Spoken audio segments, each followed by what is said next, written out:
Бохир усны туул нэг коллекторын шинэ шугамыг ашиглалтанд оруулахаар ажиллаж байна. Тус шугам ашиглалтанд орсноор 300 мянган өрх ариутгах татваргын төвлөрсөн системд шинээр холбогдоно. Туул нэг коллектор нь гачуурт тосгоноос төв цэвэрлэх байгууламж хүртэл 32 км урт үргэлжлэнэ. Гачуурт, хужир болон улаастай, налаах, амгалан, шархат, дамбдарчаа, долоон буудал, баян хошуу, толгойд баян голын ам орчмын хорооллуудын бохир усыг шууд болон одоо ажиллаж байгаа налаах, өмнөд, төвийн болон 23 дугаар коллектороор дамжуулан төв цэвэрлэх байгууламжинд хүргэх онцгой ач холбогдолтой. Бүрэн ашиглалтанд орсноор төвийн бохирын шугамын ачааллыг 50% бууруулна гэж үзэж байна. Коллектор барих шийдвэрийг 2007 онд гаргасан ч хэрэгжүүлж чадаагүй өдий хүрсэн бөгөөд ус сувгийн удирдах газар шугам угсралтын ажлыг өнгөрсөн намраас эхлүүлж улирал харгалзахгүй ажиллаж байна. Туул нэг бохирын шугам өргөтгөл нь Улаанбаатар хотод ашиглагдаж байгаа шугамуудаас хамгийн өргөн буюу 1.5 метрийн диаметртай, шугам хоолой нь бохир усанд тэсвэртэй, хөрсний даат савах чадвартай гэдгээрээ онцлог юм.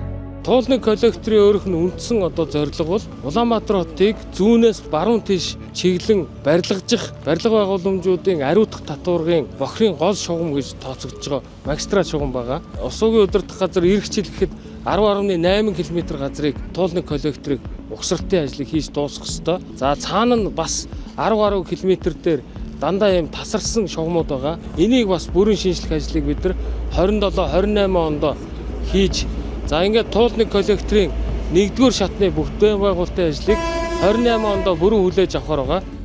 Туул нэг бохир усны шинэ шугамыг дагаад Улаанбаатар хотод цаашид шинэ бүтээн байгуулалт хийх боломжч үүснэ. Тухайлбал нийслэл Улаанбаатар хотод 2026-аас 2028 онд л гэхэд зөвхөн төрийн гих тодтголтой 23 мянган айлын орон сууц ашиглалтанд орно. Эдгээр нь Ногоон нуур 1008, Солонго 12, орлогод нийцсэн 5002 айлын орон сууцны төслүүд юм. Мөн шинэ бүтээн байгуулалтууд төлөвлөгдөж байгаа толгойд, баян хошуу, сэлб, дамбдарчаа, динжи мянга, шархат зэрэг дэд төвүүдийн бохир усыг татан зайлуулах үйл ажиллагааг хэвийн хангахад туул нэг коллектор чухал үр гүйцэтгэв.